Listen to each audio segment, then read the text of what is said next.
They're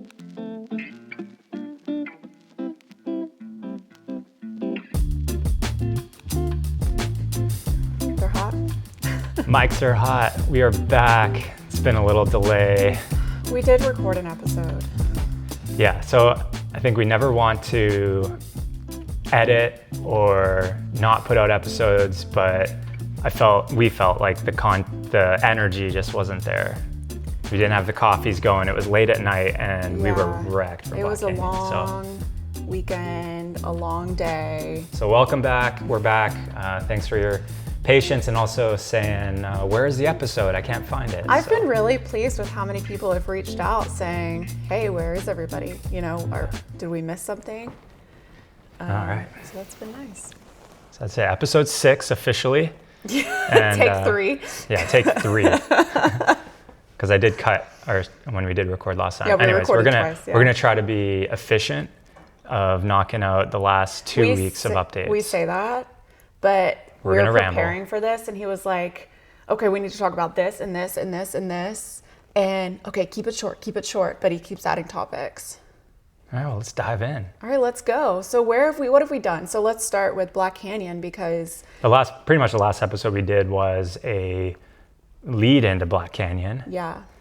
And spoiler alert, but I won your I forgot, yeah. your My Black Canyon Fantasy League. I came out on top. So even though my top 5 men, and it was a hot day for sure. I didn't think it was hot. Honestly, I feel like the sauna has been helping. Okay. Although, what did we find yesterday? My short tan from 2 weeks ago, exactly yesterday. All my quads were peeling. I was like, what is going on with my skin? But it was totally, helping. I got burnt. Out of all top 5 men in my fantasy draft, I put you at 5th as my, husband pick. Damn. And you were the only one in my top 5 that actually finished. One didn't start. Did you have Hans? Yeah, he didn't start. Yeah, and then the other 3 dropped. Yeah. Which sucks because one of them came in as like 3rd male or something at one point at the 50K. That check-in? And yeah. So. Hey, well, that's probably the best part of my result that we can share because otherwise it was an absolute shit show. The first 50K, you were doing great. Yeah. It was great. Great morning. Like, I think it was pretty much perfect conditions, yeah, it was really. Chilly in the morning. Yeah. And we had smooth trip and smooth everything. Yeah, the trip was actually good food. Really great. We ate the same Italian restaurant 3 meals in a row. 3 meals in a row for 2 days. Was in it 2 days. Wicked? I can't remember the name of it. Twisted Italian. Twisted Italian. Yeah. Up in the northwest side of Phoenix. Mm-hmm. I can't remember that town. But I don't remember. And then we had some of the Katy area runners that were going across for Black Canyon join us. So that was really fun the night before. Some like local athletes from Texas. And yeah, it was really good times. And then I think everything went smooth. I kind of ran out of my powder, but fortunately MK and Tommy were there, and MK, spoiler alert, there, 2nd place, golden ticket, golden ticket, 3rd place, gold. That's right, because Tara was second behind Riley. But yeah, the women absolutely, as expected, crushed. I mean, Riley did a 30-minute course record. Yeah, just ridiculous. Yeah, crazy. Which was like 8:15, I think, or so. 8:16, 8 low. She did 8:16. 8:16, 8 hours, 16 minutes. The prior course record was 8:45 in 2003, but Tara Dower, 2nd place, 8:25, still 20 minutes off that record. Yeah, just absolutely crushing. Yeah. Of course, they chicked me hard. I wanted to be 8 or under. Like, I knew 7:30 was going to be kind of where you needed to be. Yeah. And it's basically like nowadays for golden tickets, course record or bust. And Seth Ruling proved that correct. And you were, I felt like you were going really fast in the beginning, but you were still like 30th. Controlled, but like you were still 10 minutes behind last year's split at the 50, I think. So like, I don't know where that time came from, because I was over controlled maybe a little bit, but I was so happy. I was like coming in, that was one of my biggest goals, was don't be a grump. Don't be an ultra marathon grump for you. Yeah. The cutest part was when let me find that photo. You wanted your hat and you're like, where's my hat? And I put it on his head and he didn't realize it. So he's like yelling at me like, where's my hat? Where's my hat? Where's my hat? I'm like, Where's my pink hat? I don't have your pink hat. So that's a 50K coming in. And it's like, just speaking of, like, I can see in this photo, just another photographer. Like a photographer took that, and then there's another photographer here, and there's like probably 4 other photographers. There's almost as many media people as there was runners, seemed like. So I had the hat on your head. But then I was like running away and my bandana was falling off. And then you I turn around, didn't want to be a grump. Love you. It was popular with the sidelines. So yeah, great 50K. I love 50K. I just don't like 50K after I've already run 50K. It quickly went second 50K. when you haven't with 30 seconds ice recovery. Yeah. It just went very quickly downhill, and mainly it was just like this feeling of like, I always feel like tight hips and like hammies. I had no power. And of course you go to that 50K and you're straight into a very long section of dirt road that's like a roller coaster and steep. There was one hill, I was with another guy and we come over the crest of this one and we see the next, and I was dropping some F-bombs and we were both just laughing because it was like, that hill is ridiculous. And I just had no power to get through. And then I hit that out and back aid station, guzzled a ton of Coke. I was basically going to ultra mode of just needing some cola. And then you always want cola when you're wrecked. Yeah. And that next section, I'm glad I really fueled up and had 2 bottles, because the next section I think was 9 miles, and that's where I passed pretty much all of the people that were on your list. Yeah. Like Tim Tollefson was there. Some other like super elite, like notable runners were just like sitting down. Well, that stretch or was just zombies in the heat of the day. Yeah. In 9 miles in like the exposed desert. And they only had like single small soft flasks. Yeah. And everyone was out of water. MK came flying by like, where is this aid station? Like, is it coming up? And I'm like, I think it's around the next canyon. But then it was like 2 or 3 more. So everyone was, even the people that were doing well were just suffering. Yeah. Riley passed me shortly after that Coca-Cola fuel up, and she was huffing and puffing, and I was just so impressed that someone could be basically where I would be in a half marathon, like with like 40K to go. Yeah, for 100K. Yeah. The people are just like riding this red line edge for so long now. It's just super impressive. Yeah. But yeah, I was really happy with like getting it done, feeling that good and learning a lot. But then, so I got into I was ready to be done again. I wanted to quit a 50 mile. I saw you. 79K. I got a pacer bib because I saw that your timing on that long stretch was like disappeared. Oh, you could double do it. What? Yeah. And I kept waiting, and Tommy was like, "How's Cal doing?" And I'm like, MK was about to come in. I'm like, I haven't seen him come through the checkpoint yet on the app. Yeah. And you came in. I was like, can I have a pacer bib? But I don't think he's going to want me to use it. I think he's going to want to be done. I did. Yeah. But then I realized, so last year the same thing happened, and it was getting dark, and we were like, needed to head. Yeah. And I was within minutes of where I was last year, duration wise, but 15 minutes. Yeah. We had a 2.5 hour delay last year because of the snow.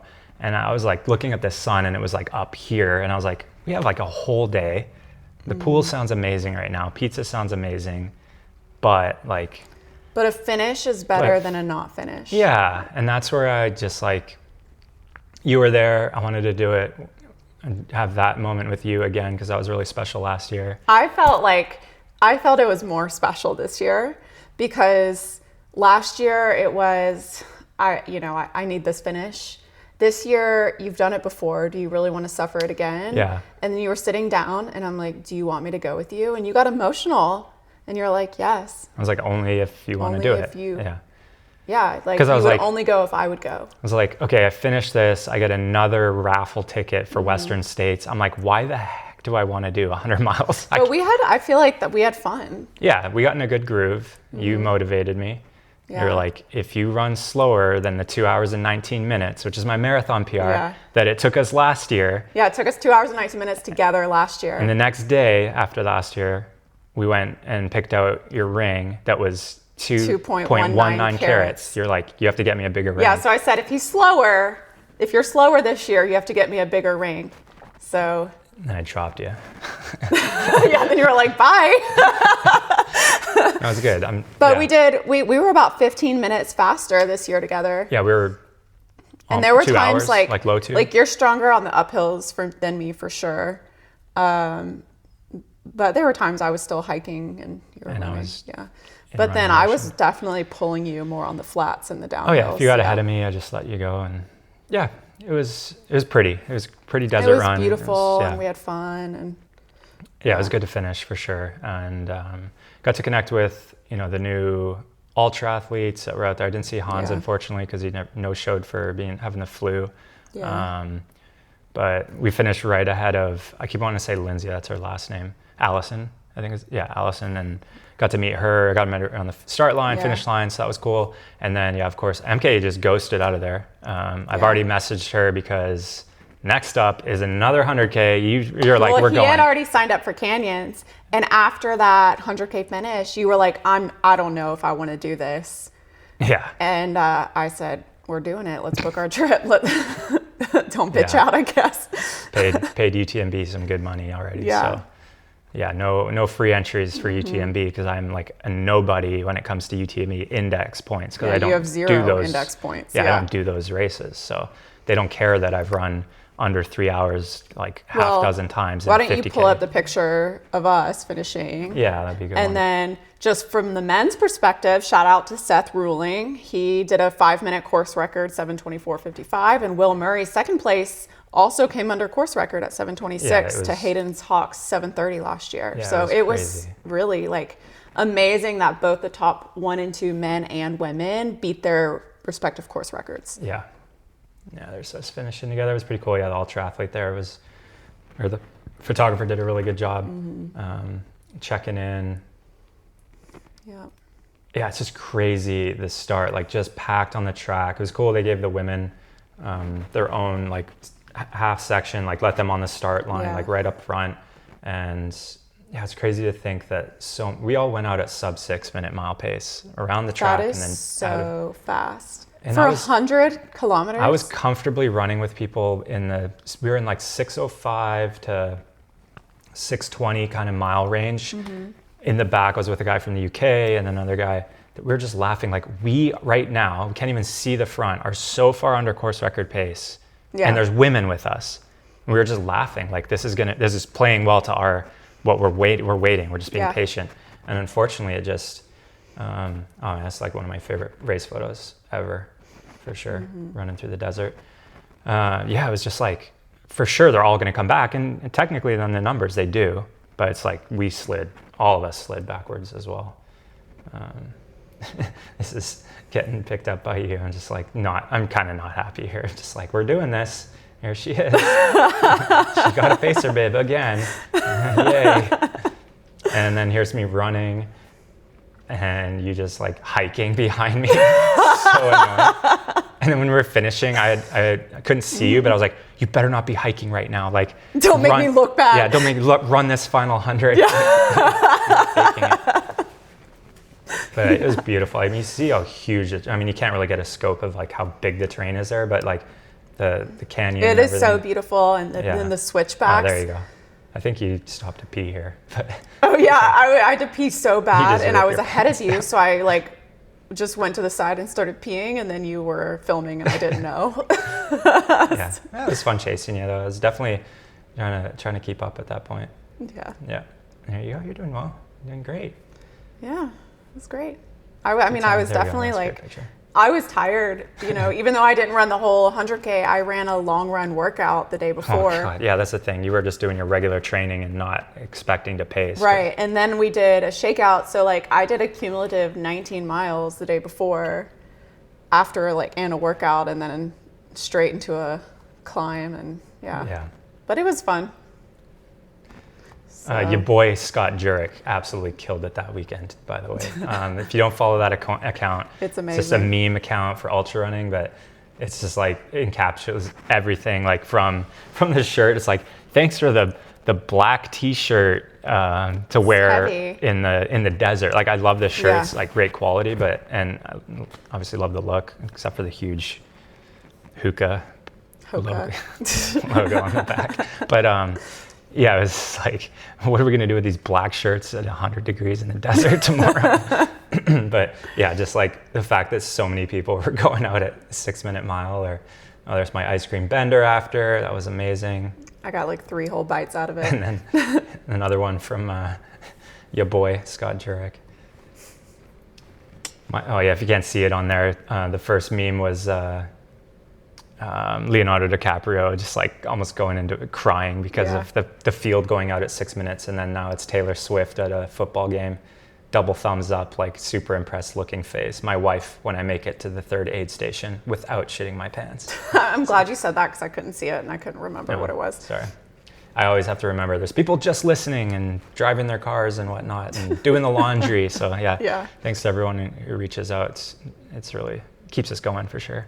I finished on, honestly, like, because you were there, because of the girls, definitely like drawed a lot of like, wanted to be a finisher for them, and then also just like putting on these trail racing over Texas events, and then all the athletes I coach, it's just like, man, I'm being a little crybaby, soft serve about I'm not gonna break 8 hours, and you still did really incredible. Yeah, we broke 10 hours again, which is great. Like in all things, like we woke up the next day and there's still people finishing, just trying to get it done.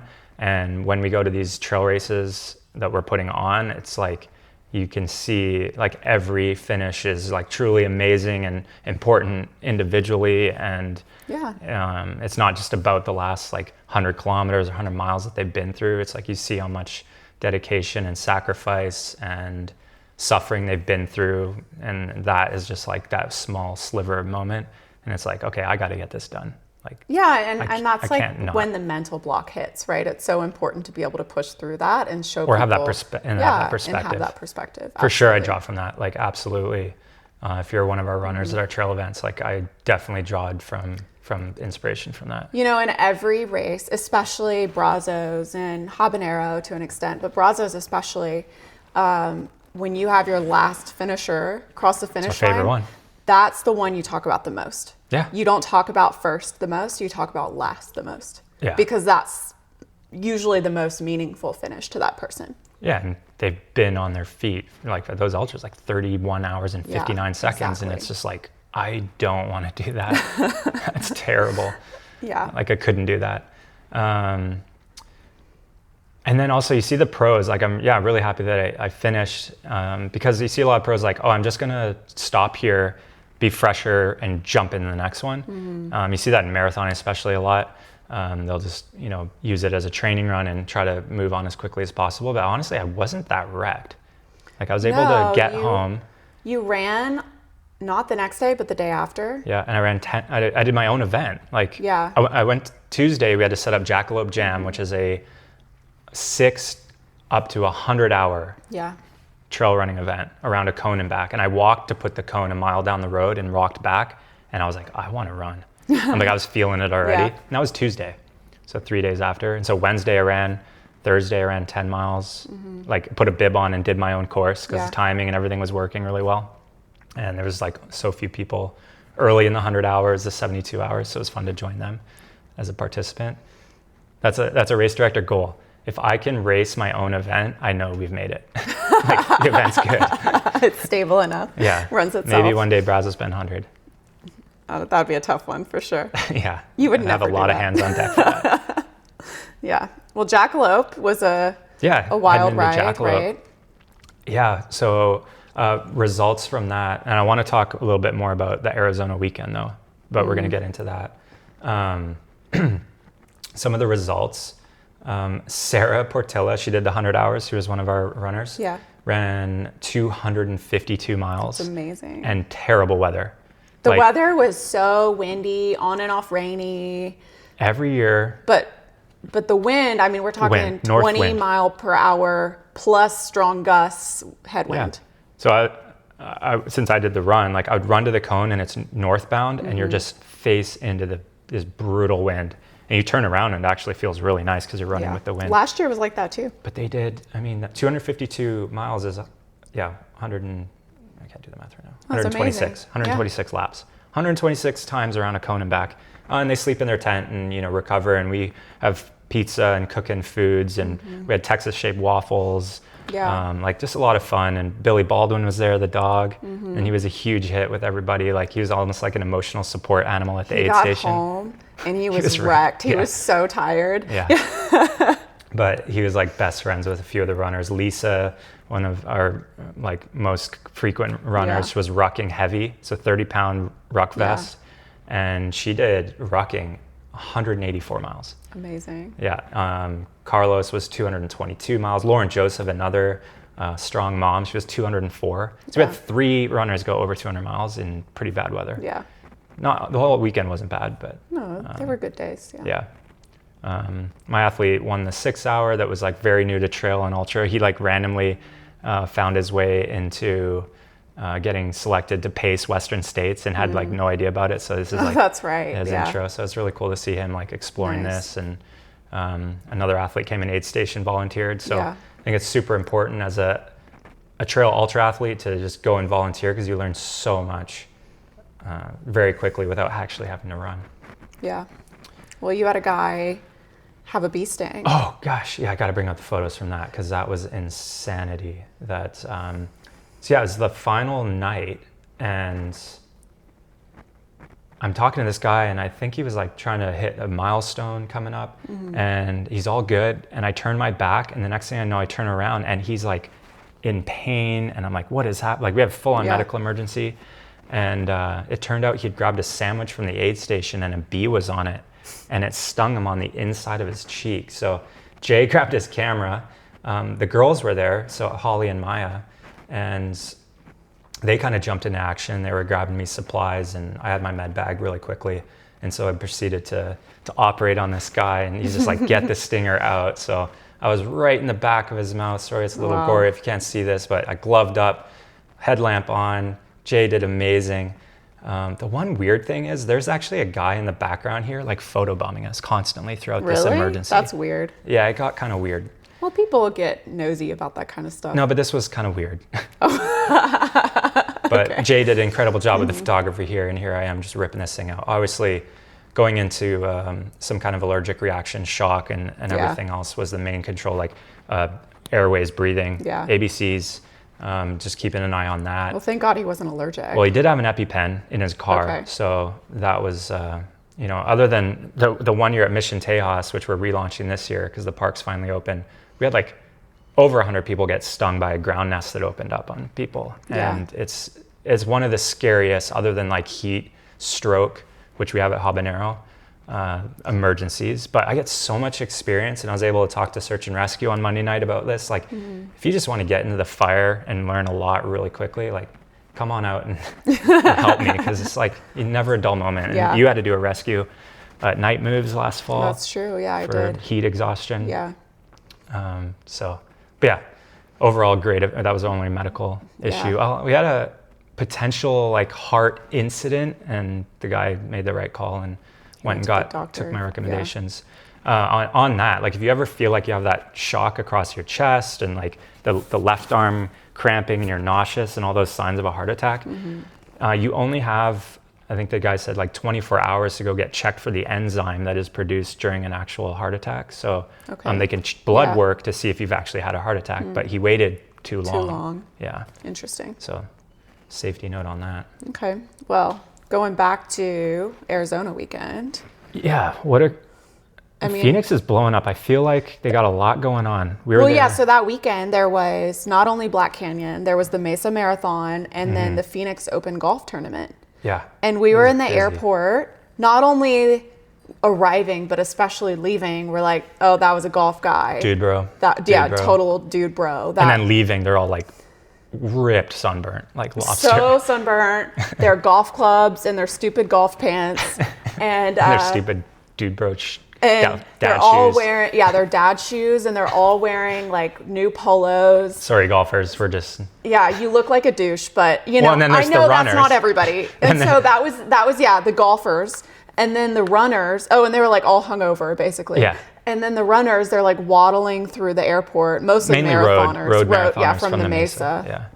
But you could tell they had like dirty race shoes hanging off their bag, maybe a medal, and just hobbling, and all these like Boston and Ironman gear, like the high-end stuff. It was just a bunch of people miserable for one reason or another in the airport. And we didn't really see any trail runner people. I'm sure they were all there. We didn't see any, I'm Black sure. Canyon's massive. It was like 1,200 people in the 100K. Yeah, it's crazy. So let's talk about that. There's 1,200 people in the 100K.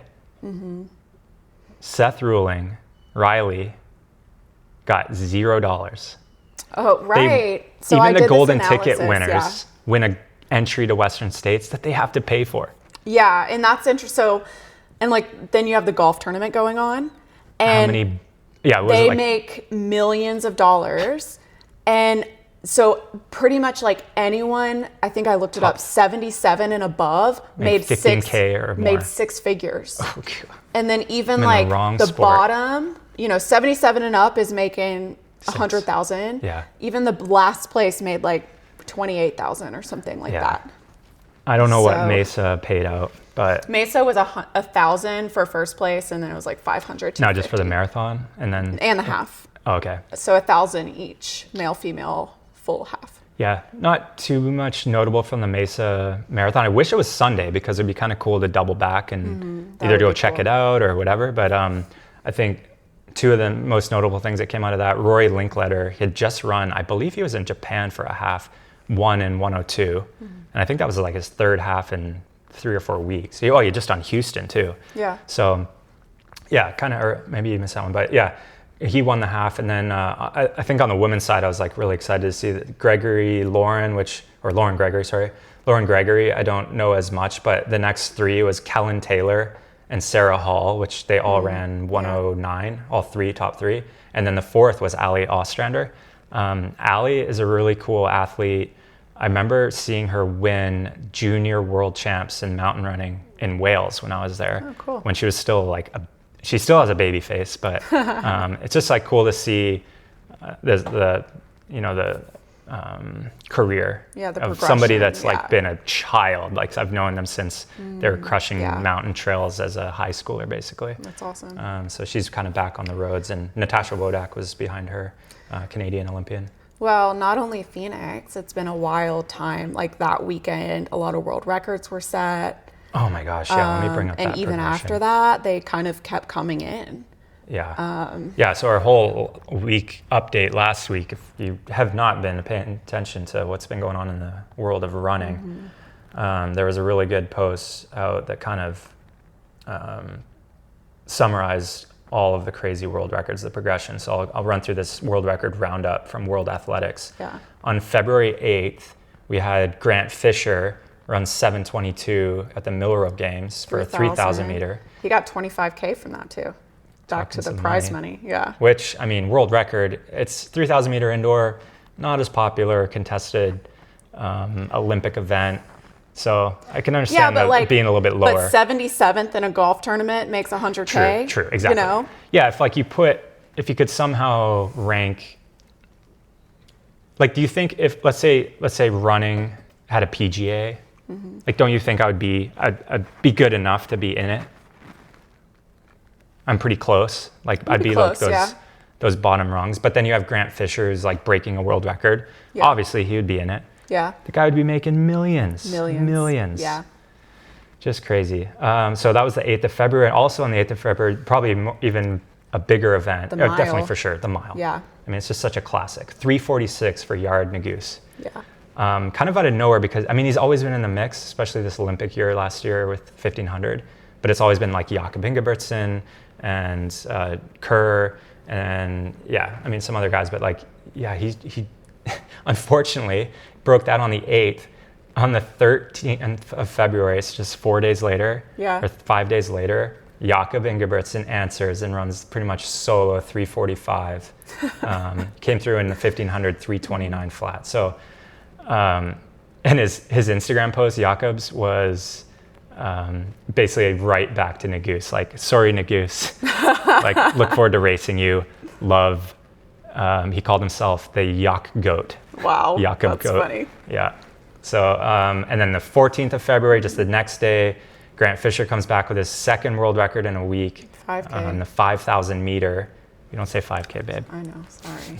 So ignorant. 12:44 in the 5,000. The next, or 2 days later, the freaking half marathon, Jakob Kiplimo. Basically, if your name is Jacob or Jakob, you're like, I think if we have a boy, we have to name him Jacob or Jakob. Jacob or Jakob. Kiplimo runs 56 minutes and 42 seconds. That's fast. Under 57 minutes. Yeah. For 13.1 miles. I hate that the half marathon is called the half marathon. I know We've said talked don't about bring this up. though. Yeah, it's so your whole point is it takes away from the event, right? Yeah. Well, it's just like, like congratulations, you're in half of something. Yeah. Too. It's kind of like a lesser accomplishment, whereas like it just deserves its own. It should be a standardized, like it should just be 20 kilometers. Like 21. Actually, completely skipped over this, but the same day as that half marathon world record, a Japanese guy, Yamanishi, power walked, speed walk, 116 in the 20K. Wow. So, yeah. That's crazy. So talk about you yeah. hiking behind me. Mm-hmm. So 20 kilometers in 116, maybe add like 4 minutes to that just to be clear. Yeah. It's like an hour 20 for a half marathon walking, a 120. That's crazy. Yeah. Impressive. So it's funny how that kind of gets skipped over a little bit. But yeah, race walking just not hitting we can't even get track on the main highlights, like these That's world true. records. Yeah. But that happened. But yeah, it's just like, why not just have the 20K? The 20,000 meter. 20,000 meter. 20,000 meter, babe. Yeah. Yeah. I mean, 50 lapper. Let's talk about these. Like, why are all these records happening right now? You know? Super duper shoes, the foam specifically. And it goes back to that conversation we had of like, of the Houston winner, right? Who's better? Who did it better? You mean like Ryan Hall? Right. Then versus now. Yeah. Yeah, I mean, your analysis was spot on for that. I think. Yeah, these shoes are just... The shoes. Well, and then on the track, you have the added advantage of basically super tracks. So like these new materials are putting down, new resurfacing on the track. It's like you don't even need a super spike. You already are getting a bounce return from the track. Yeah. So there's that. And then, of course, the big talk is bi-carb, which I used for the second time ever. Yeah. Don't do this at home. For the second time ever, I used it before my race, which it's a supplement, right? It's baking soda. Yeah, Straight it up looks disgusting. Baking soda. You made this like science experiment. So let's talk about what it is. Well, first. it's a commercially viable product from Morton, where you basically are mixing their gel mix, but it doesn't come as a gel for some reason. They like make you. Step one is to make the gel. Yeah. As the substrate, where you're dumping these little tablets into water. Into the gel. Oh, well, yeah. You make this little pudding powder, bowl yeah. of basically baking soda tablets. It's like polka dotted gel. Yeah, it kind of looks like a dish detergent or like it looks like you vomited up your gel is what it looks like. And then you're like eating that, and like I don't think I had it early enough because you really have to take it like 2 hours before, but then I'm doing an 8-hour, 10-hour race. So this is the don't do it at home, is that this right before the 100K was only the second time you had ever done it. Yeah, but I didn't do full dosage. So I did like... but would you ever tell an athlete, give it a whirl, right before your race? No. I think the risk is... Yeah. Okay. That's the answer. No. I had a very good workout on it. That's when I did 16 by 3 minutes at 10% incline. On the treadmill. Was not upset at all. That's the main thing. You get GI distress from baking soda. That's why you can't just go and have a scoop of baking soda. They had to find this way to like put it into a substrate gelatin that like can slow dissolve and get through the upper intestines so you don't into shit like yourself. Basically get it where it's not going to distress you. Basically. And my stomach was awesome for Black Canyon. Like it locked a little bit early, but I was still taking 100. I was over 100 grams an hour. For in the sure beginning, you did really well. Every 20 minutes, I was drinking and gelling you constantly. were full nutrition for the first half at least. Which is normal. And then when we were together, you didn't do that I was much. like, whatever. Yeah. I mean, our effort was so low by that point. Yeah. I was struggling because I wasn't eating that day much, or I was just eating kind of normal. Hopping around. And then all of a sudden I'm running, and it was like well after lunch, and so I just got depleted, but I ate some gels and it was fine. So.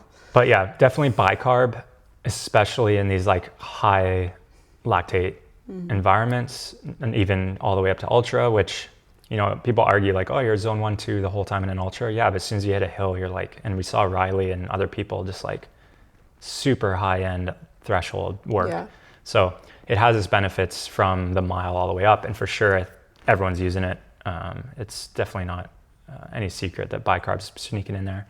I think I had another reason: the shoes, the bi-carb, the training. I mean, the knowledge around that stuff, knowing what else is out there. Like the fact that, like, I wonder if Jakob would have broke the world record had Nagus broke it just 4 days earlier. You know, it's like. Well, I think there's that sense of like, oh, I think I could do it, and then you just try to go. You know, it's this competitive nature of just. Yeah. Okay, you did it. I'm gonna go now. It's my turn. Yeah, for sure.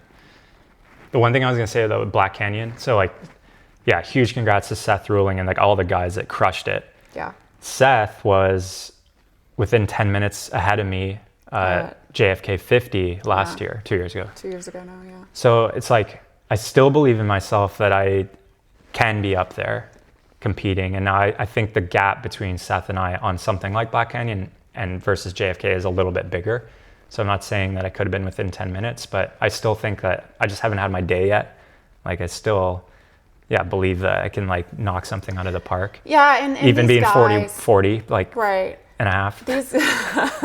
These guys have such an advantage too, because they live at altitude and they're training. They live on trails. 100-mile weeks on trails. With significant elevation gain. Yeah. Right, and we don't have that. Yeah, so tough. We have to be very creative in how we train for something like that here. Yeah. And it takes more trips, and you can't just, I have an hour at lunch, let me go scale 1,000 feet. It doesn't work that way.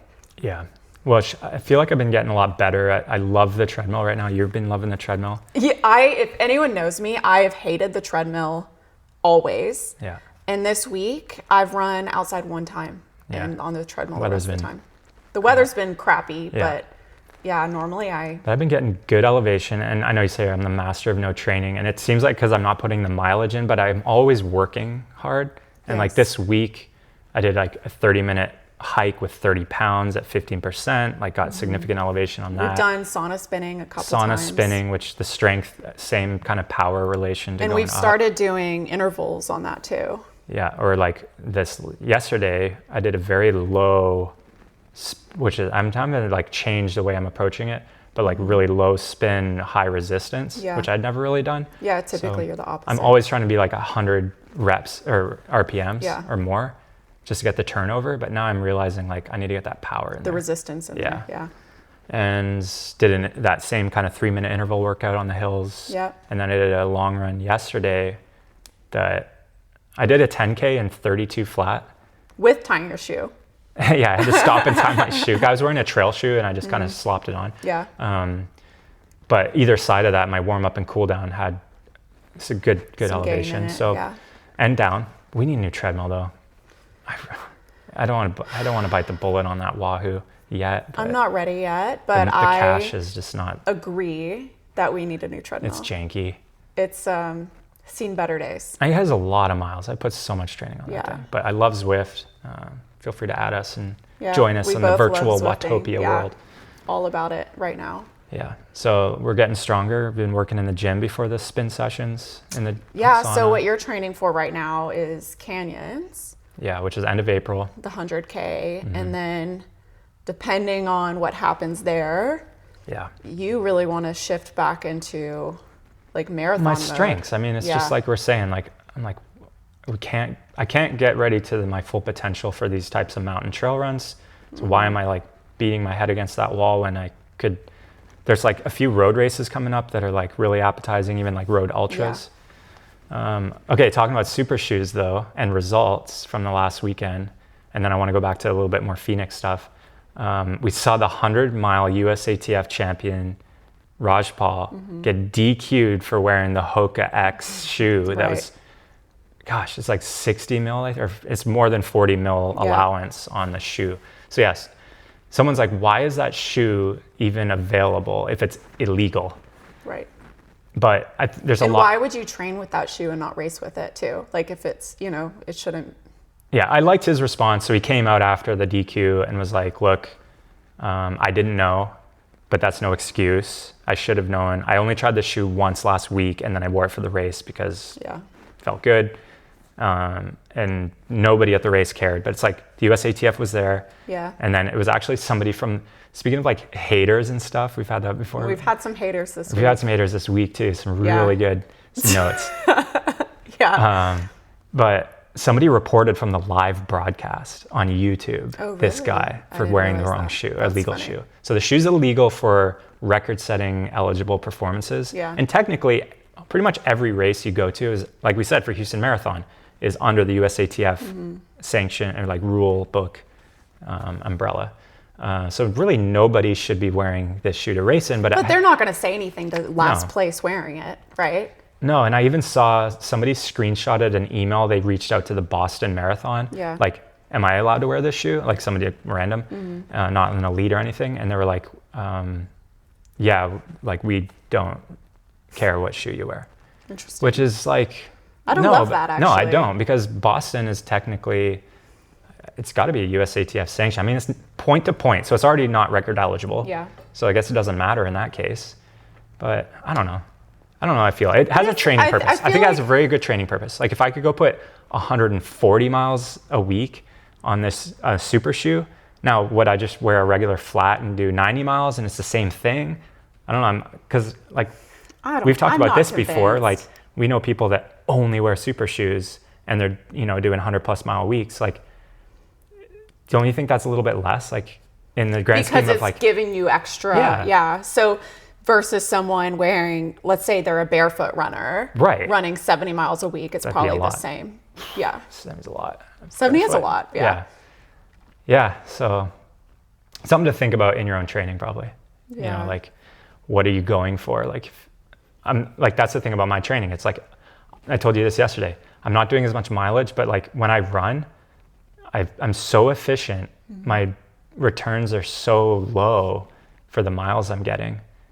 But imagine you just bumped up your miles a little bit. Oh, that's the thing. I need to, your return. My return needs to be like on the high end for sure. Yeah. Whereas I feel like all the cross training that I do, I'm getting more fitness return and threshold return and everything else. Otherwise, I do need to bump pretty high to get the return on mileage. Yeah. Because I'm just like, to knock out 10 to 20 miles. I did 20 miles on the treadmill yesterday. That's right. It's not a big deal. No, you were fine afterwards. Yeah. And we had worked out at the gym before. Yeah, it was a double too. Yeah. So I need to figure out my training. I got to get strong. Canyons is going to be a wrecker. I'm having like a crisis with my training a little bit. So you're not going to do woodlands. I'm not doing woodlands. Which means you're back on for race directing help. I'm back on for race directing. I want to run that day. I mean, it's no secret that we're, going to grow our family, and that's, Jakob. Jakob. Nickel Jakob. Our family would be like, what the heck? Oh, congrats to my brother. Oh, baby. Yeah, baby. So that's just not going well and taking a toll on me physically for sure. Yeah, it's been tough. A few times now. And so it's just a roller coaster that's derailing my training each time. And so I'm going to go to the doctor and try to, figure out my stuff. But I'm kind of trying to shift this mindset, because when we finally are successful and little Jakob is in the making, obviously I won't be able to do the, as much mileage as I was doing and as intense as I was doing. No, I want to do it right. So I'm shifting now into this. Well, backtrack a little bit. I've been very stressed lately, very stressed. I have so much going on. Yeah. I took a step back from grad school because it was a smart Smart move. It was a smart Tough, move. but it was very tough and emotional, and I don't take these things lightly. And I'm somebody that, like, if I don't finish something, I feel like a failure. I don't feel like a failure. I feel like this was the best decision I could have made for myself. So I'm trying to de-stress my life a little bit and then really focus on just holistic health. So more strength training, more cross training. Still want to run. I said yesterday that my goal is like 50K a week. Yeah. And just, work on the diet. I think diet. Probably your diet's been great, and it my helps diet's me been too. super great. Yeah, and it really helps me. I'd say the one thing I have over you is sleep. Like, you don't sleep very well, and you gotta figure that out. I know. You gotta come up Well, the with a problem solution is for I've that. gone to the doctor about this a few times, and they just give me medicine, and I don't want to just live my life on sleep medicine. Yeah. I struggle with sleep. So I'm really trying to adjust my mindset right now of like healthy body, mind, soul. And I struggle with that because I have these running goals, but I can't just have a running goal and then something with my health happens and then I have to abandon it, and then it's a roller coaster. Well, boy, do I have a book for you. It's called Win the Inside Game by Steve Magnus. You did that book review since That's we one last. thing we missed, yeah. So that we recorded Sunday 2 weeks ago, and then Monday night I sat down podcast style at a small bookstore. I think we had about 20 to 30 people, and it is recorded. I brought my setup for Steve, and it'll be on his YouTube channel, so I'll share that once it's available. I thought we had a really good connection because we go all the way back to college. So we got to share some of our travel stories together, which was really funny. Yeah. How we were in our own geeky cross-country, skinny white boy style. We're like just mischievous. Yeah. It's like it's nothing. And traveling. And it was fun to be able to like bring up those stories and poke fun a little bit. Yeah. Because really his whole thing was about like kind of exposing your messy life, being okay with it, and then having the tools to cope with that, and like what's working not only in like the sports world, which we learned so much about like peak performance, but like business and everything else. So yeah, look for that video and check out his book that's out, Win the Inside Game. It was a pretty fun sit down that I had with him. And he had like tons of the University of Houston athletes that he coached while he was a coach there show up. So it was like, we had me that was like first starter before even Steve. And then like this whole, like we had every generation of UH track kind of repped. That's awesome. For the last decade plus. So that was pretty cool. Awesome. You had said you wanted to go back to Phoenix weekend. Yeah, I'm getting excited for December already because I'm like in the running for getting selected to go to the pro field of the Marathon Project. Yeah. But now I'm like, I almost don't want to do that or I want to do that and everything else. The weekend before, they've now announced that Mesa is kind of split. They've created another one, which is the Phoenix Marathon. So the Phoenix Marathon comes back, and I think that's on the Sunday, the weekend before. In December. And the Tucson Marathon, which is also run by Aravaipa, the Black Canyon group. They have a marathon and a 50K on the road, point to point, net down. Perfect, yeah. And the weather there is awesome. So you have like that double marathon back to back. And then the next weekend you have the Marathon Project, which has a public field, but like fast, you get full bottle support, like as an elite if you get in. On the Saturday, and then you can show up and do the pro field Sunday and watch that. So I don't know if I'm going to be pacer or racer or both or what for the project, but I'm already kind of getting distracted by other things that are coming up. And it's and you don't find out till April 1st, so it's coming up soon. Yeah. So there's a lot of fun events out that way. Well, and you married me so you can get a citizenship because you want to. Yeah, so we are expecting, that's the other thing I was going to bring up. We are expecting the OTQ. Olympic trials qualifying marks for the marathon to come back on. And I did have a saved thing from that. So basically. Well, Canada doesn't have that concept, right? No, so like a few years ago, whatever Olympic cycle we were in, I got to compete in the Canadian Olympic trials, which was basically just Toronto Marathon, which I feel like this is the way that US needs to do it if they're going to do a trial still, because it's so expensive. Nobody wants to host it, which is what I'm about to get into in a minute. Hosting a specific marathon for the trials. Just for the trials, no host country or host venue wants to have that because it's so expensive. Yeah. But Canada was just like, designate yourself, make sure you're Athletics Canada, and we're going to race as part of the open public yeah. Toronto Marathon, and it worked out great.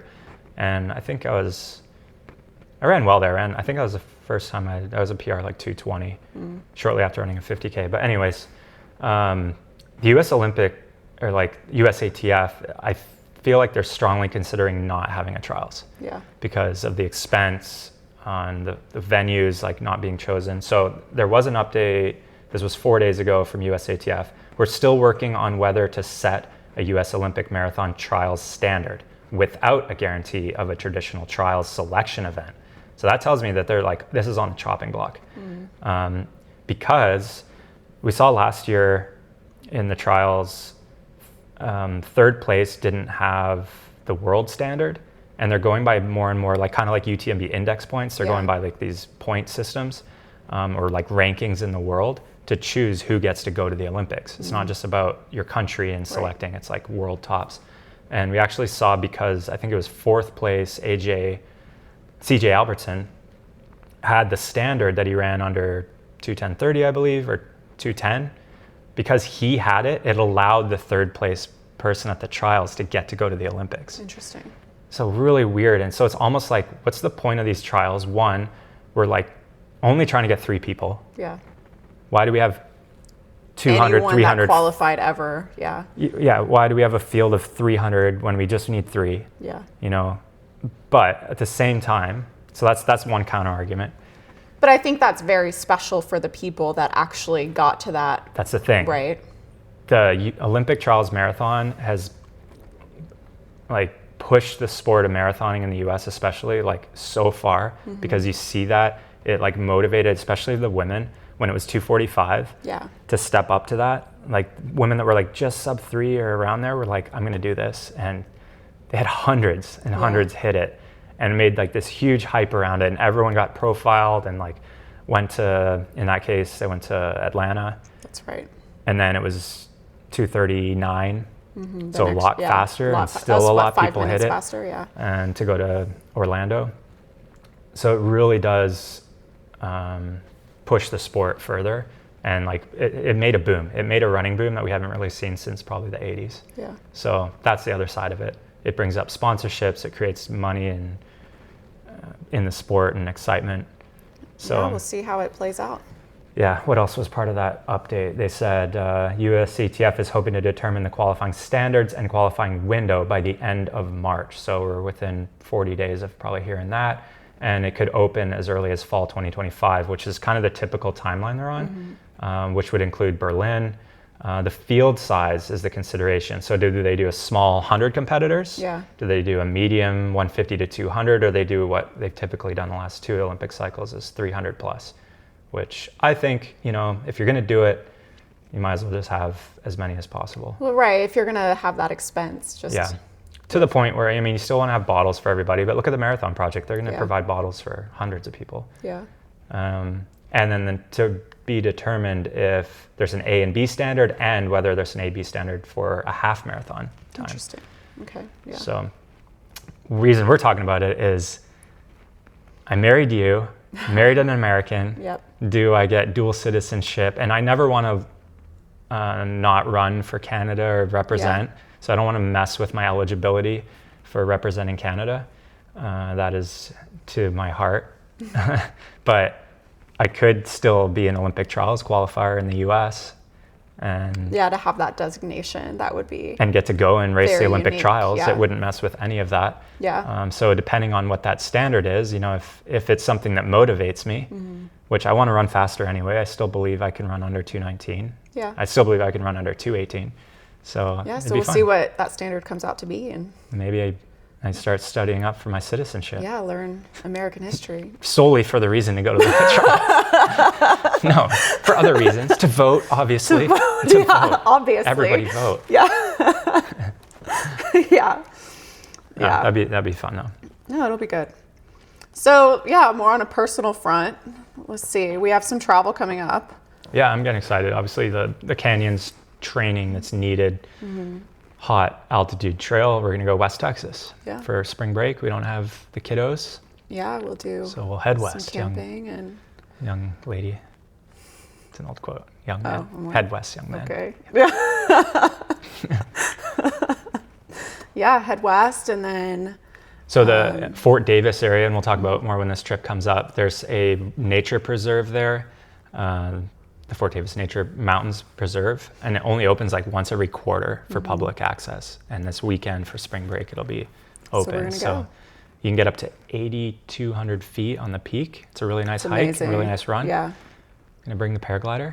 Okay. Maybe, I don't know if it's allowed there. We'll see. I'm like, yeah, I don't know. But yeah, I need to get some run training in, not flying, but yeah, we'll see. So that'll be good for Black Canyon, or not Canyons training. I know, I always get that mixed up. Yeah. Finally gotten better. And just go west and we'll see Marfa, which is a really fancy place. Yeah, just have a week. A little artsy, maybe head down towards the Big Bend area. I'm actually taking vacation. I am like... Yeah, four to burn. And I have 4 days to burn, and I'm really bad about taking vacation but still working. So I'm going to try to not work that much. Well, you're not going to be able to, because during COVID, I went out there, and yeah, it is difficult because it is remote. Yeah. Especially the 2 nights that you're going to do in a tent. Y'all, if y'all don't know me, so I did some camping growing up, and we have some really funny like stories from it, but Yeah, when am I not supposed to feed you? Cucumbers. No cucumbers in the tent. Cucumbers make me gassy. No cucumbers in the tent. Crazy family story. Disgusting TMI. Yeah.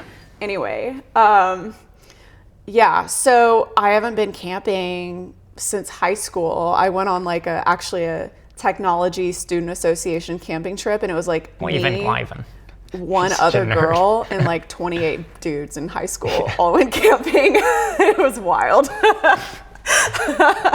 But I'm not much of a camper. I'm kind of a germaphobe, and if you want to call it that, I don't know. Kind of? Okay, so we can get to this because I know it's on the topic of house improvements.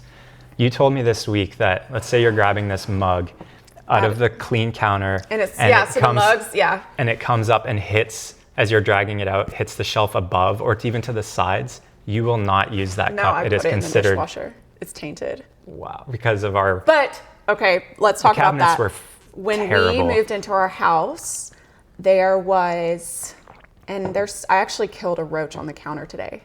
The South is generally known to have roaches. It's not uncommon to find a cockroach in your home. Totally normal. But however, it was an infestation. Yeah, for sure. Like I was scrubbing. We scrubbed those cabinets multiple times. The drawers, cockroach poop was in every crevice that you can imagine. And if you didn't know, like cockroach poop, I actually thought we had a mouse problem. Yeah, we thought we had a mouse problem. It looks like mouse poop. But it's a little smaller. Yeah, a little bit smaller. And they can like spackle the wall. Like it looks like almost like molasses stain. Yes. Because there was a hole through the drywall in one of the cabinets when we moved in. And it was an entry point. No, that was the pantry. The pantry. Yeah. And it looked like molasses had dripped out of it with like mouse poo in it. It's cockroach. Cockroach poo. That's how bad the infestation was when we moved in. But not only that, like that was the kitchen. We're talking in the master bedroom closet, upstairs closets, everywhere. There's poop on the walls when we moved in. Like we've been scrubbing. I was scrubbing walls. We've gotten this under control. Yeah. It's a lot better. We don't really see roaches. In the garage, time to time, they're upside down because of the they're upside down, usually dead. I killed one on the counter today. Yeah. There was one on the floor in the kitchen this week. And it's because it's also entering like the 3-month, we need to respray. Well, and the weather outside's been pushing things inside. So like it's not like we don't find them in the cabinets and things like that anymore. But we need to take care of it. So we'll use this spring break trip as we're going to bomb the house. And keep spraying, and it's a lot under control. But anyway, because it was so bad in the kitchen, and when we bought the house, we had already done some remodeling. We didn't have money to do a kitchen. There's so many cabinets, and everything. And so now we're in a place where we can do the kitchen. And so, it's time. It's time because we're in to his Instagram point, design mode. I cannot get a mug out and have it touch the cabinet, anything except the liner that I put down, and use it at all. And of course, I don't really care. I mean, I'll like... Disgusting. Anyway, so I'm a So we're gonna be in a so tent, camping is gonna be 2 great. nights. Yeah. There is showers. There is Yeah. indoor washrooms. You'll be okay. It'll be fine. He said to me, it was so sweet. He's like, I'm gonna make you the best campground I can make. The Taj Mahal of tents. We have 3 bedrooms. I'm not even kidding. Okay. Inflatable ribs. We'll have an air mattress 2 feet off the ground. Yeah. It's gonna be nice. Get some string lights. We should do that. It'll be great. And only 2 nights. The rest you can Airbnb it up. Yep. And work. You sent me and work. Maybe. Some. Well, I don't know. I don't want to work some. I know. You're not going to be able to work from the tent. We are in the mountains. We're in the mountains. Yeah. It's sleeping at about 6,000 something feet. So some people don't even believe that. Like, you can be in Texas and actually get legit altitude, legit mountains in West Texas. Yeah. So I'm excited about it. Yeah. So that's that trip. We got canyons at the end of April. Potentially Calgary marathon. Yeah, potentially, but it might overlap with the athlete summit that I need to do. And then I'm supposed to be going to Japan for work. Which I'd love to tag along on. But yeah, we just we have to coordinate with a couple other people in different countries, and our schedules are not aligning right now. So who knows when that will happen? Yeah. But then race is coming up. So just finalized this for Saturday coming up.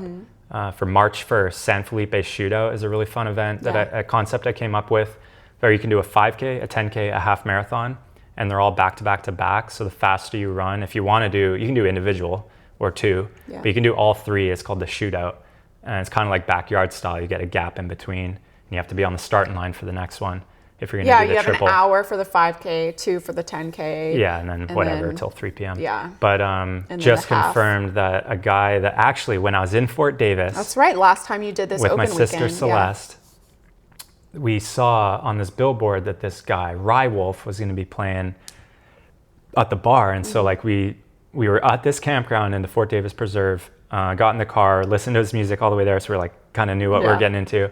Got there and turned out it was like the weekend before he had already played, so we just missed him. But we became fans. And then some reason I reached out to him when I was traveling through Amarillo on the summer trip last year.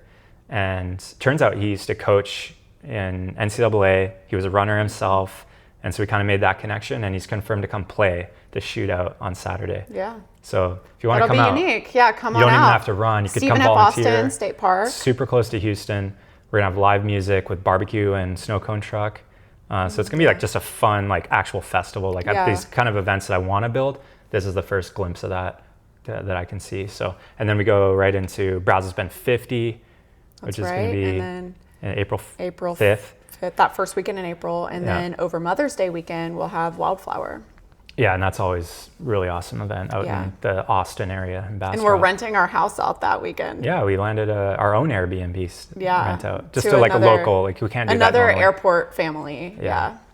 We had a fun date night last night, like couples visit with another airport community. Yeah, a different airport community. We brought the kids and a friend that, like I used to coach, but like we've just connected with their family and super cool guy that I get along with. He's a pilot, has a plane that's awesome. He's an ex-PJ search and rescue guy, so we connected on like many fronts of flying and search and rescue. And they have 2 boys. That was really a nice night. It was a lot of fun. Yeah. The girls were bored at first, but then they were wanting to go back. And then we pulled tons of ideas on the house because they had such a beautiful home they actually sold. Their style is really amazing. The home they sold, but it was like a home with like right into the hangar with windows. And I thought that was so cool. Like there's 2 airplanes. You're having dinner. Yeah, you open the back patio and it's literally into the hangar with 2 airplanes. You're having dinner at the table and you can see 2 airplanes. Well, all 4 of the kids were out running around and by all the airplanes, or all 6 of the kids actually. 6, yeah. So that was really cool. Yeah, that was fun. But yeah, there's all these like little air park communities that we're loving. And then Saturday morning, I actually had to go for it was like 2 hours of learning the maintenance on this airport. Wow, it's such a lot that this older guy has been doing for the last like 5 years. And what you covered, lights and sprinklers and the lights, like how to maintain it, all of the valves and fuse boxes, and it's a lot, but it's got to be handed over. Like these communities are dying and the people are moving on, and it's like the next generation we were talking about that is, there's 3 houses for sale right now, But one of them right now is not publicly for sale because they don't want to sell to somebody who's just trying to buy some land in a suburb. They want pilots. They want pilots. Active, involved community exactly. members. So if you are a pilot or budding pilot, talk to us. We know a house. You know, a few houses. Yeah. But the community is just so awesome. Like, it really is. Yeah. So we'll have a monthly girls' night coming up, like bunco. Apparently it's dumb. I don't know, like old ladies playing bunco, but. Oh no, you're gonna have a blast. Great. Yeah. You're gonna love it. Yeah, but the weather's been so bad. I haven't flown since that hang gliding flight a few weeks ago. And we wanted to go flying yesterday because we were up at that other airport, but this weather wouldn't permit. I'm trying to think what else. There's been a lot of accidents still continuing. Aircraft accidents. It's been insane. So you know what's funny is I don't know if we talked about this or, you know, crime, like letting your kids go out and play, but everyone thinks, you know, they don't do like they used to anymore, like stay out till the streetlights come on. Right. Because crime. And then there's that argument of, is there actually more crime or is it more media? Right. I read the same article about all of these aircraft incidents of like, actually the number hasn't really gone up. Yeah. It's media. It's safer. Yeah, it's actually safer. Way safer. But this whole media idea is just blowing up and making people more scared. Oh, for sure. Yeah. Yeah. Like that Toronto one, it's crazy, but nobody, like very few injuries. Yeah. And they got some big payouts from that too, actually. Big. I mean. They were offered $30,000 a person for Yeah. flipping upside down, landing at a major airport. No, that's small, but yeah. They're going to major lawsuits on this. Yeah. People are claiming they were like and then there covered was in jet fuel. Arizona. There was a small plane. A small plane. incident. That was a Cessna, wasn't it? Cessna with another small jet. Yeah. So like 4 people in that, but that was like actual collision. And that one you'd think there's actually be more of, because it's so busy. We've talked about airspace, like especially with incoming with drones. But it's surprising there's not more of that because it's, I mean, we just saw that helicopter in Main 1 in DC. Yeah. That should be very rare. And then Mexico, there was another one. Well, so no, that's, there's actually been quite a few. It's a place I've flown. It's called Valle de Bravo, Valley of the Brave. It's an amazing hang gliding spot in Mexico that I went to with my buddy Timmy a long time ago when I lived in Canada. But it is rowdy air. Like the thermals are very, very strong and very tight cores. Like you can imagine really tight, strong tornadoes. Yeah. So the transition from like clean air going into really strong lift and sink is very turbulent. Yeah. And the paragliding always has lots of incidents there because you're flying laundry on a string. But hang gliding is like typically like you have that rigid wing, it's all set up, it's not going to fold. But a guy actually had a side wire fail and the wing just blew, like collapsed, which is so rare. So that was a crazy incident. And I don't think he had enough altitude to pull his reserve parachute. Yeah. And then I also just heard another guy perish because it looked like, or it sounded like a young guy though, blacked out or like lost consciousness. Interesting. And the wing was just like, no reserve, nothing. So I didn't want to tell you about all these hang gliding incidents, but. Yeah, first time hearing about it. Great. Anyway, I think. But overall, the equipment, even all the way down to paragliding, the wings are so much, and I'm not like trying to be ignorant to the fact of danger and risk and all that stuff, but like it has improved so much safety-wise and technology. I mean, just as technology with running has evolved, I'm sure technology with flying has evolved. Oh my gosh, yeah. And the safety is there is, a lot more to gain, for sure. Yeah. I think that's a good future topic too. Oh, for sure. Yeah, and then how the like psychological, emotional like connection and dynamics of family and it's a tough one. Yeah, for sure. We'll talk about that another time because we're already at 108. So also what we want to talk about, we don't want this to just be news or just us rambling. It's not a newscast. So we want podcast. To be some personalization in there. All right, so let's finish up on that. So we want to talk about kind of our relationship a little bit and give you some insight. And so actually, we'll probably start it next week just for the sake of time, but we'll give you a preview. So last fall we did Marriage Matters. Yeah, so we went to our church Grace Fellowship in Katy. And again, we definitely don't want to like push the religion thing on people, but it's been a great like safe haven for both of us through hard times and like connecting and even for us. And they had this course that wasn't really overly Christian at all. No. And There were components. yeah, but no. components and good things came out of it. Not Yeah. crapping on that side of it either. But yeah, we did a Marriage Matters course, which was 10 weeks, yeah. every Monday night, and different topics, different speakers, and then breakout rooms. And they do it twice a year. So Yeah. if you want to go experience it yourself, I like, even for non-married, like premarital, So we were originally going to do a premarital, and then we ended but we up jumped the gun on getting married. Yeah, we got married. But yeah, I think, Eloped on the trail. I mean, yeah, we did. I think that I would want to do it again, certainly, because Yeah. we get different things out of it. But we kind of want to do it through a podcast now, of like, we want to take those concepts and just kind of share with you. Yeah, we'll do the 10 weeks. Yeah, week we'll by do 10 weeks, week by week, of what's been going on with us and how we deal with things, and not saying that that's, you know, the only way, but Well, I it's think kind of like I was talking about Magnus's book of just like normalizing the messy. Exactly. I was Like just about to last say that. week Of was like, shit. we had a horrible week. We were- failed last week. We failed. A couple. We really because did. We were coming on, pretty much exactly why we couldn't get this Yeah. podcast out. We were just flat out with events and travel and me putting on and being away. You were away. And you were having a really hard time at home. I was really having some more health issues, and Yeah. was alone, and Mental, physical, emotional, like all of it at And one time. I was couldn't in physically extreme be there, pain. Yeah. and therefore I couldn't emotionally be there. Correct. And I messed up, and I'm sorry. Thank you. I'm sorry I was so needy at times. I need you. You know, it was a hard time. I'm getting emotional thinking it was a hard week. Yeah, and And, so like, And we were disconnected, and I yeah, think... and we're disconnected.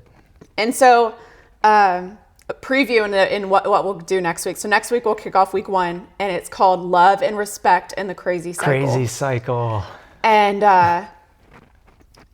so I actually was reading earlier, you know, like the summary from last week, and this, I just feel like we could end here, because based on, you know, us being so disconnected this week, this really resonated with me. And it says, 2 people can have different ways of working through conflict, and it's usually based on what each person feels that they need as an individual, rather than what your spouse needs. And I think that was the summary of us last week. For sure. Yeah. Yeah, we're all like holding on to what's important to us. Right, and not trying to concede that and give the other person what they need. Yeah. Or meet in the middle. Yeah, I think it would be good for us to go through, and then also So trying to think what other like quick tidbits we're going to add. Not to this, I think we can save that for next time. I didn't have a race director email this week, but I had a funny athlete one. And okay, to this person, we love you. we love you so much. I know you're going to be listening to this. Yeah. Like, truly, I want to hang out with you, and I've been wanting to reach out, because I genuinely you have I think you'll admire have a fun you connection. and think that we would have a great connection. So let's go. I don't know if you drink wine. Let's have some wine. Let's go for a easy run for you, and I'll run. Yeah, because she's crushing. Yeah, you're right really good. So this person. But they asked a question. No, they just commented on their workout. They were like, Oh, yeah, the yeah. mileage is messed up here. It was a treadmill run. Yeah, the GPS didn't work on the treadmill. Yeah. I was kind of So like, this person had the GPS running, like an outdoor run on their run. yeah. And I then looked at the map, and it was just like spaghetti bowl. let's talk about this. So You're indoors. Normally, if I'm running on a treadmill and I have I'm not doing Zwift or something, and I have my Garmin, I put it on treadmill mode, and it just kind of measures the cadence of my arms, essentially. And it's not perfect, and you can calibrate it, and it'll get better, but it's not perfect. When you're on GPS on a treadmill, you're in position. Like, Your vector's 0. yeah, you're not moving. Yeah. But I love the response. I was just like, what? I said your global positioning satellite system did not work on a treadmill indoors. And she's like, look, I can't be super smart and amazing all the time. I love that. This is why I want to hang out with you. Yeah. But I'm not bringing it up because of this one. I'm bringing it up because it's probably weekly, not with just my athletes, but like I see this commonly, that the lack of understanding on GPS. Watch. Right. So actually most GPSs now, and this is what I recommended. I didn't just like shit all over this athlete. Like, what are you talking about? I was like, There's probably a mode. First step is like, there's probably a mode, a treadmill mode, where it's going to turn off the actual GPS reception. I'm going to talk about how that works. And that's what I was talking about a second ago. It's like and it'll use a gyroscope and accelerometer to measure your stride rate, and it's within a few percent. It's better than nothing. And you can calibrate it, and then it gets better each time. So you can use that. But I see this so often. I wanted to talk about how GPSs work. It's 1:14, but we can do it. All right, real quick. Very high level, how a GPS works. Your watch is a receiver, and it's picking up from a constellation of satellites, and there's actually like 4 constellations. Mm-hmm. The main one we know is global positioning satellites, which is US. There's 31 of them in orbit, low orbit around the world. There's a Russian one, GLONASS. There's a Europe one, Galileo, I think. And then there's a Chinese one. I can't remember the name. I think there's one more maybe, but those are kind of like each kind of country has their own. Anyways, the main one, you can actually select this on your watch too, like a combination of them or depending on the region you're in. But we typically use the GPS and 31 satellites. The satellites all have atomic clocks in them. So it's basically a very highly accurate clock. That's all it is. Mm-hmm. And it's transmitting that time. Your receiver is picking up from all of the ones it has reception from, when that was sent and how long it took to get to the watch. Yeah. And so therefore it calculates distance based on the difference in time. So it's all it is time. It actually has nothing to do with like a satellite telling you are here. It has a pin following you. It's not like that. No. Right. But so if you only have one connection to a satellite, you would basically have an entire 360-degree sphere with you in the middle of, you are somewhere in relation to this one sphere. Now, if you add a second connection to another satellite, now you have an overlapping. Yeah. It's kind of hard to do, but like if it was just 2D, you would have these circles and you're somewhere here and here and overlapping. Now you could be at 2 points. Mm-hmm. And then if you add a third, there's still an error, but it actually has that like triangulation. So you're using geometry to calculate that. And it's increased accuracy. As soon as you have the fourth connection, you remove the error of having the atomic clock need in your watch. So you really need 4, or you technically need 3, but 4 or more connections. Mm-hmm. And I remember back in the day, like I'd chase my dad when he was flying hang gliders, like cross country. Yeah. And we'd have these GPSs, like very large ones. And it would show you on a map, like all of the connections you had. And we'd typically go for like 9 or 12 or more, you'd see, and then you could see them in orbit going around. Nice. And you're like seeing the strength from each one. Mm-hmm. But all it's doing is transmitting a time constantly. And then, so like when you get into buildings, that transmission is delayed and reflected and shot. And then there's a lot of other receivers in the area. Right, like imagine when you're downtown Houston, right? And there's just so much noise. So you need to understand that about like why there's errors. And they're actually dumbed down a little bit for consumer purposes. Like they don't want military grade precision. Right. So I think the error is within 7 meters, 95% of the time. Okay, yeah. I can't believe I'm remembering all these numbers. I'm actually really shocked. You're kind of bad with this kind of stuff usually. I'm high tech. Look at the timing I did this last week. That's true. Did a really good job on that. But yeah, so within 7 meter bubble, 95% of the time per pin. So imagine it was like you just stayed still. You could be 7 meters over here and then 7 meters over here, and you haven't even moved. Yeah. So in 2 points, data collection, which a GPS you can set to like 1 second or 10, 30, 60, polling rate. Like you could be not even moving and move 14 meters. Understood. In 1 second. Right.